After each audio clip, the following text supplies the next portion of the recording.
Today, I'll be breaking down the entirety of the main card for UFC 314. All the matchups, all my predictions, exactly how I think this is going to go. So let's get into it and start at the top of the tree because we have been starved for a very long time with some legitimate excitement in the UFC. I feel like I've been on the peripheral of a fan for a minute. So it's good that we've got some real juicy action. Now, at the top, Alexander Volkanovski versus Diego Lopes. And despite the fact that they have very similar records, there's a big discrepancy in experience. Of course, Volkanovski has been at the top of the 145-pound division for what seems like decades and has recently been on a bit of a slide, losing to Islam Makhachev the first time round, then getting knocked out in the short notice fight after that, and then turning it around after just a couple of months to go back in against one of the pound-for-pound hardest hitters, Ilia Topuria. So this is an interesting conversation because we have essentially the older generation versus the new generation. And we'll look at a couple of the stats and also their paths to victory because I think for Volkanovski, he's the better fighter. I have no doubt in that. I think he has the higher fight IQ. I believe him to have the better conditioning, the higher experience, and then, of course, just facing better opposition as well. So if this fight stays from a kickboxing range from the outside, that's where Volkanovski is going to have success. He's going to set up his hands with his kicks, and he's going to set up his kicks with his hands. We're going to see a lot of feints, a lot of fake entries, and then we're going to see him chip away, usually at the calf, the inside, the leg. We'll see him bring it up high with the high kicks as well. And then we'll look to see him draw out the attacks and then set up his hands. And he hasn't got a knockout in a while.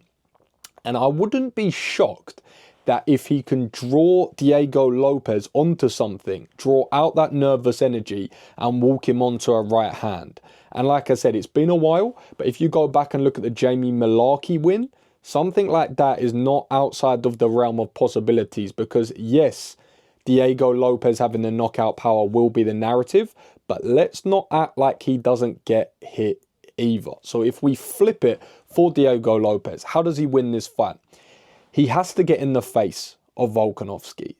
Very simply, he has to get in the face and create controlled chaos. And what I mean by that is this is a 5-round fight. This is championship rounds, and like I said, it's against someone with fantastic IQ. So he can't just go out there and expect to blow him out the water in the first round or the second round. He has to be somewhat savvy with his energy, but I do believe he's going to do his best work in the clinch. You see him go with single collar ties or sometimes tie clinches. He'll drive knees up the middle, and then he'll also land uppercuts as well. And he doesn't typically land one or two. He'll land in flurries. And Volkanovski is savvy from the outside, but can sometimes just get caught in those exchanges in the pocket. So I can see if he postures a little bit early or slightly raises his chin as he's exiting, Diego Lopes could land a combination similar to that against Brian Ortega. But Volkanovski knows this.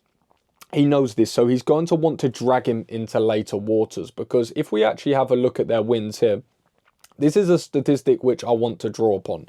The average fight time. Now, I think this is actually very important because if you look on Volkanovski's side, 15 minutes and 50 seconds. And on the flip, 8 minutes and 33 seconds, which is almost half. Now, I'm not telling you that Diego Lopes has bad conditioning. I don't believe he'll have bad cardio, but he hasn't yet had the experience to essentially put that over 5 rounds. Volkanovski has. So the later this fight goes, the more I'm going to favour Volk. He has to be careful in those early rounds. He simply has to. Now, if we look at the jiu-jitsu of Diego Lopes, again, that's a narrative in all of his fights, and I do think it's relevant. The reason why it's more relevant in fights like this is because Lopes is very opportunistic. He's not going to look to take you down with wrestling, set up different submission attempts, and then trap you into things.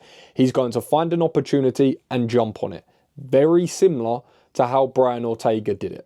Now, can I see a Lopes submitting a fresh and a dry Volkanovski early in the rounds? Probably not. But can I see him stun him and then catch him with something? Now, that is a possibility because when Lopes gets hold of something, he's like a pit bull with his grip. So that isn't a crazy take. Now, what I will say, as a caveat to that, is Lopez can't get too comfortable with his jiu-jitsu. Even though he is a specialist to a certain extent, he's coming up against an absolute tank in Volkanovski, and it's going to be very hard to submit him. So even though Lopez has an active guard, even though he'll land elbows from the bottom, he can't get comfortable there because Volk does a fantastic job of framing, having a very solid and strong base, and then just landing big shots. And if you have someone who's got a very solid base that follows the hips like Volkanovski does the fundamentals very well, it's going to be very hard to submit him when he's raining down heavy blows. And he's very compact and very stocky and very dense. So that could be a problem for Diego Lopez. He cannot get too comfortable there.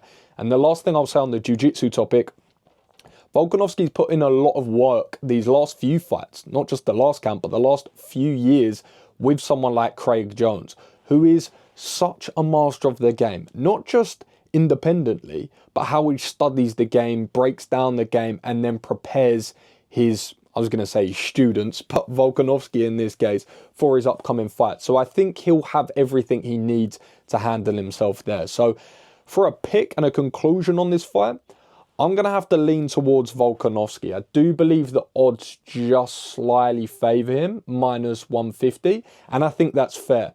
Of course, coming off the back of a couple of losses, Diego Lopez coming off some good momentum, I think that money line is about where it needs to be. And I'm just leaning on the side of an Alexander Volkanovski decision. I think he's going to be a little bit too savvy.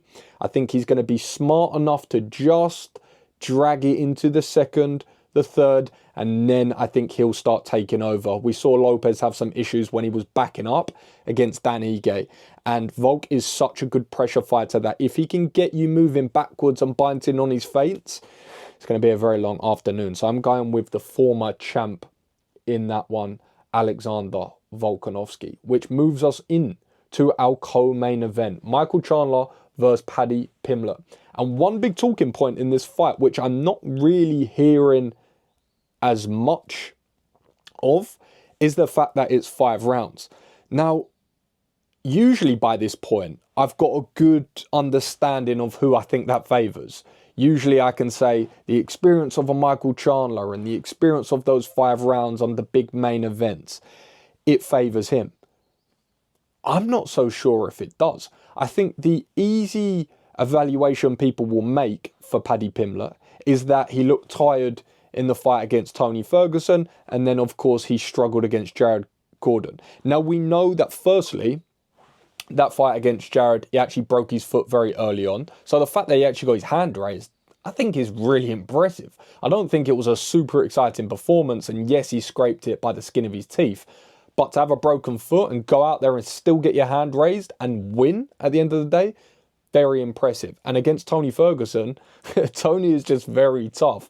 And Paddy blew his load early trying to get him out of there. Gets into the 3rd round and thought, oh, okay, this is actually pretty difficult. But again, that's just XP. So I do actually think he'll have the nous and the conditioning to go 5 rounds. I don't think that's a problem.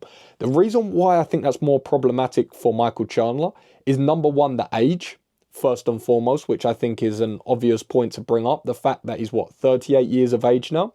And also the fact that he's got a lot of miles on the clock. He has been in wars. And last but not least, he does give opportunities. If this was a 3-round fight, I could see a world in where Michael Chandler just scrapes 2 rounds, lands a couple of clean shots, maybe gets a takedown, and Paddy doesn't have enough time on the clock to do anything with it. But over 5 rounds, over 25 minutes, I think there's going to be a lot of opportunities for someone like Paddy Pimblett to find gaps. Find gaps in the striking and find gaps in the grappling. And just like I mentioned earlier in the title fight with Diego Lopez, Paddy Pimblett's very similar. An opportunistic grappler. But he is also a little bit more methodical. He will work through positions. He will set traps and setups for you on the ground. And he is a legitimate specialist. I've been there first person and experienced it firsthand, watching him roll for an hour and a half on a king of the mat in Liverpool, where it was just black belt after black belt after black belt. So if it goes to the grappling, yes, Michael Chandler's hard to submit, and yes, he's clever enough to mitigate most things, but there's just a big discrepancy in the skill level when it comes to the ground game. And I think the more opportunities that Paddy gets, or at least the more time that he gets, the more able he's going to be able to find those opportunities. So if we draw it back to how do I see this fight actually playing out and paths to victory, we know a couple of things. First and foremost, Michael Chandler's going to be aggressive. You can see here, he's 5'8", 71-inch reach, 37.5-inch on the leg reach. And half of his fights he's won by a KO. He's got some submissions, and his average fight time is 9 minutes. So not too dissimilar from Paddy's, which is 8. He almost never really goes for takedowns too often, and he's got fairly decent strikes landed per minute, 4.5, which is not too bad. 50% significant strikes, absorb per minute 4, and then defense 43%. And then you can see the grappling stats here. So 1.5 takedowns per 15 minutes. I don't think he's going to look to take Paddy Pimblett down. I really don't. Or at least if I do, I think he's going to look to get ground and pound off and then just stand it back up. But in my opinion, the smartest idea would be to not entertain it at all. Because as you can see here, 2 submission attempts per 15 minutes. So if we almost times that over by 2, Paddy's going to, on average, have about 3.5, 4 submission attempts in this matchup. And he's not the type of person to get 4 and not secure the submission at the end of the day. So Michael Chandler, I think, is going to try and keep this one standing. We know that he's going to walk forward, and we know that he's going to throw heavy shots. His best path to victory with Paddy, again, like what I said with Diego Lopez, is controlled chaos.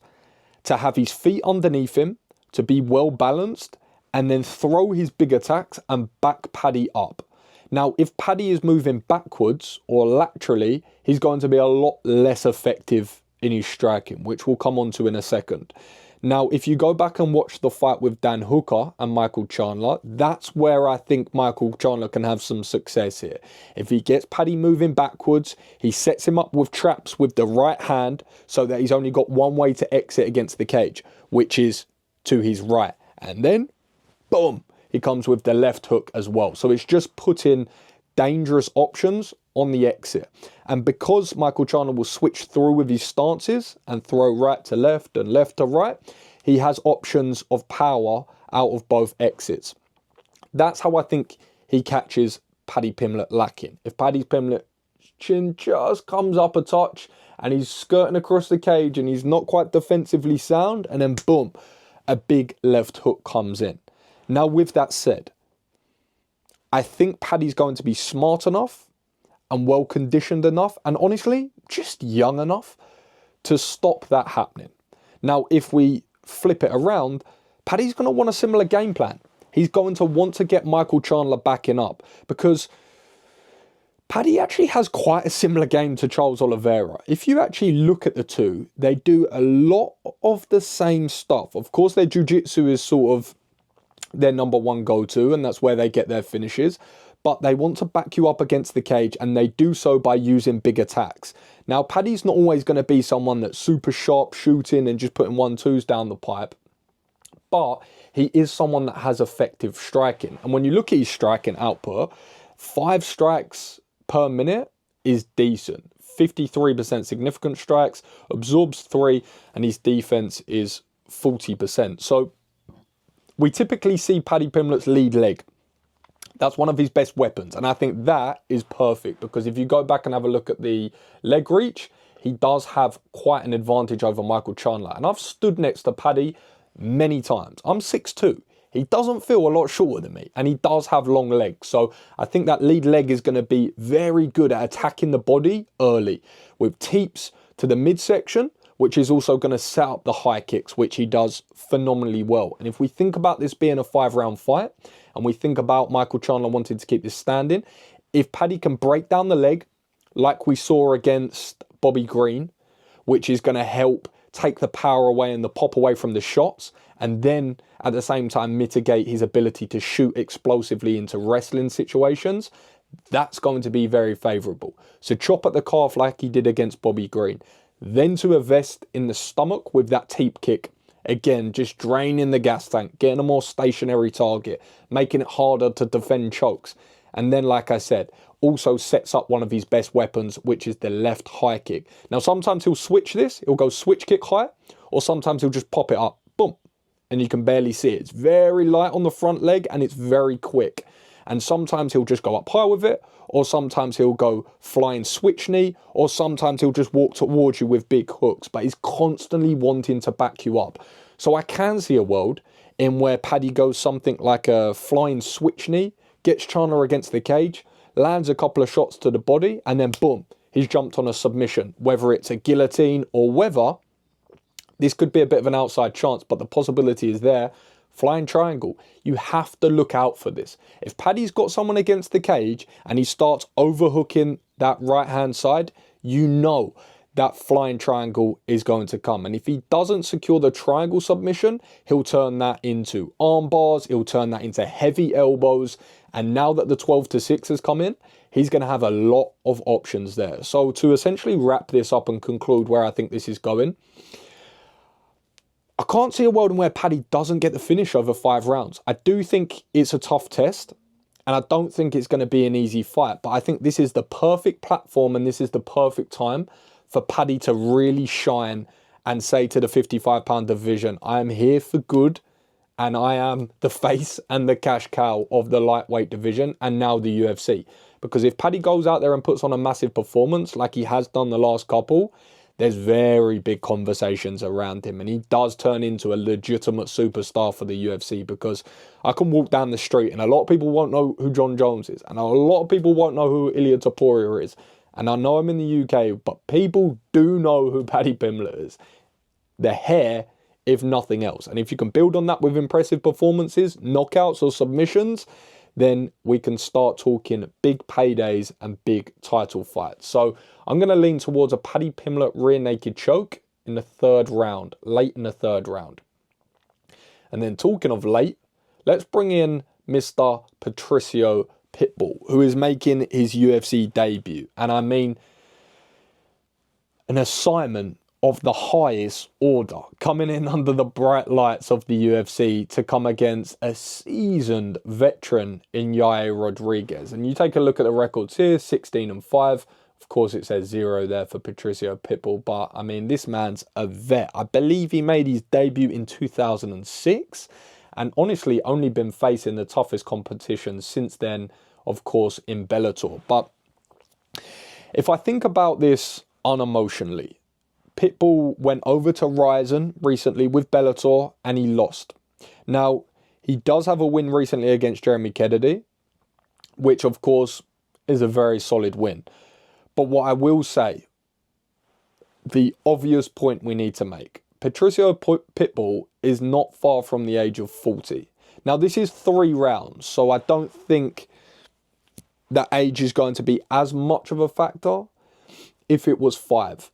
But someone like Yair Rodriguez, I watched on the Embedded, and it looks like he's really maturing into his body and really maturing just into the game. You have to think how young he was when he came into the UFC off the Ultimate Fighter, and now he's coming into a point of his career where he really needs to kick on. He needs a big win and to get himself back into that title picture. Of course, he's lost to the champion. He's lost to Max Holloway, but potentially, if Volk loses or if Max Holloway doesn't return to featherweight, then this is a very different title picture for him. So I do think he goes out early and just starts with his kicking game. You can see here, 5'11" on Yair Rodriguez and 5'6" of Pitbull, 41.5 reach on the legs and 38. And I think that's going to be a factor. I think Yair Rodriguez is going to start hot and he's going to start fast and he's going to start with the kicks. And what I really can see happening is Rodriguez going southpaw, got big body kicks and big inside kicks to the calf. And then I think he's going to set up to go high. And he's so tricky with those strikes, it's really hard to predict. So I do think Pitbull's going to be savvy enough to weather the storm in the 1st round. I don't know if he's going to be savvy enough to weather it in the 2nd round. Now, there is an alternative universe I can see where Pitbull does essentially big brother Yair, gets into a clinch position, grinds on him, gets him against the cage, maybe gets a takedown and secures the position for a little bit and just grinds out a couple of rounds. I can see a world in where that's possible, but I just think the probabilities are a lot lower. If this was 5-10 years ago, then we could be having very different conversations. But again, very tricky assignments coming to the UFC against someone like Yair Rodriguez. So I think he's going to set up his different attacks by going low and then going high. And I eventually think he's going to get a TKO finish in the second off the back of a head kick. Now, just circling back for a second to the control of Pitbull, Rodriguez does have submissions off his back. He does have a good active guard. He does have things like triangles. He will go for things like arm bars. And more importantly, he'll go for things like elbows. So it could actually be quite dangerous for Pitbull to be down there. But I back him to have good enough control and good enough strength to sort of pin him. But like I said, this is a 3-round fight. And I just think Yair is going to be a bit too much. I think he's going to have a bit too much horsepower. And I'm on the fence between a decision and going a little bit bold in the KO. But I do think this is going to be a sort of new breakout moment for Rodriguez on a big platform after some good time away. His body looks more matured than ever. And I just think he's going to be too much. So we're going to go second round TKO. And just a quick look at some of the stats before we break it down. You can see here, average fight time, quite similar. Realistically, not many people are going to be going for takedowns, I don't think, in this. But like I said, I think Pitbull could lean towards that just because of the difficulty and that he's going to have with the striking. And one thing that I want to just touch upon here, 2.8 strikes landed per minute. You're going to have to be a little bit more active against Yair to start totting up totals on the scorecards, because you're going to have some very big damaging shots on someone that's hard to land on to get the rounds, because Yair is putting on output. He's putting on output. So I think that's going to be important here. And like you can see here, Pitbull, very solid takedown defense, not the best accuracy, and also not shooting for a lot. So it'll be interesting to see if we do see any grappling exchanges. But that concludes that fight. We're going Yair Rodriguez versus second round TKO. We're going to go bold on this. Now, this fight between Bryce Mitchell and John Silver has been one of the most hotly anticipated matchups I've seen in a while. Bryce Mitchell has been on quite the media storm, and I do believe that is what's currently contributing to his plus 270 money line. Now, don't get it twisted. John Silver is coming off the back of some very impressive performances. To knock out Drew Dober at lightweight, very, very impressive. And then to go out against Melsik Baghdasaryan back at featherweight and then just put on an absolute showcase, that's high level. But Bryce Mitchell is high level, and this is just a step above. And I can't help but go to the grappling exchanges, because if we look here, Bryce Mitchell is shooting 3.3 takedowns per 15 minutes, which is very high. It's essentially one a round. And the reason why it's probably one a round and not much higher is because his control's so good. So once he gets you down, either submits you or he's at least controlling you. And you can see here, he goes for 1.5 submissions per 15 minutes.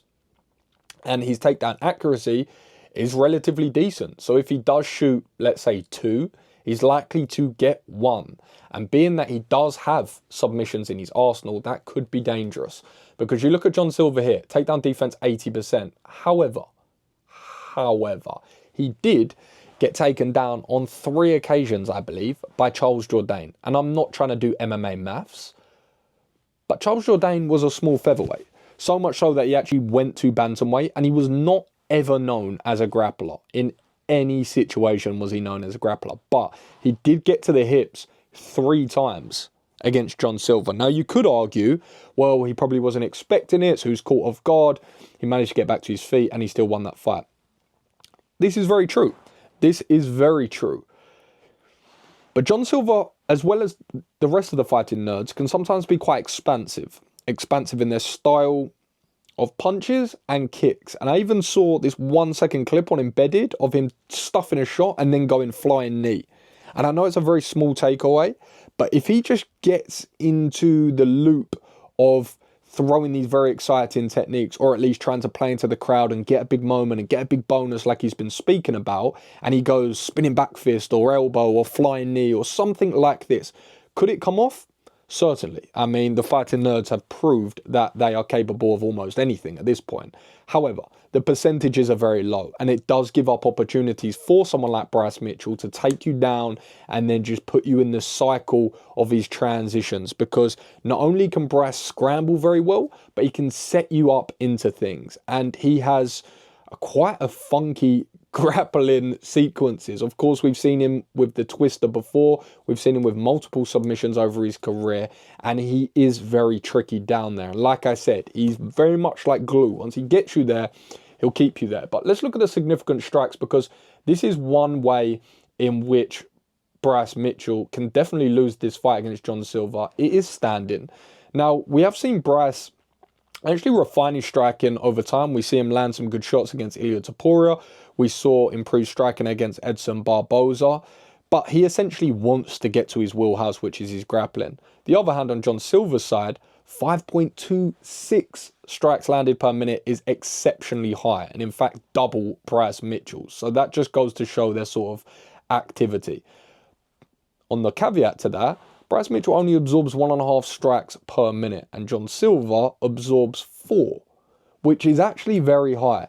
Now, I'm not saying that I think you should go and bet money line on a knockout for Bryce, but if you can land on John Silver, that means that you can set up takedowns off of that. And I do think Bryce has got good enough boxing to occupy the guard of John Silver, which sometimes can be quite tight and high, and then level change under it, or at least close the distance with his punches and go body locks to trips, body locks to takedowns, or just squeeze him against the cage and then go trips off of there as well. Because like I said, he's got a lot of sequences that he'll roll through and some very tricky submissions off of it. So John Silver needs to get Bryce Mitchell moving backwards. It's going to be hard to set up his wrestling if he's moving backwards, or at least laterally, and then he's going to be able to have a better time in accessing his hands and to get him thinking. I think John Silver needs to be smart about the techniques that he uses. Using things like uppercuts, I think, are going to be very important. Shots to the chest and the body, just keeping the hands a little bit lower in those striking exchanges, ready for the shot of Bryce, which is pretty explosive and athletic.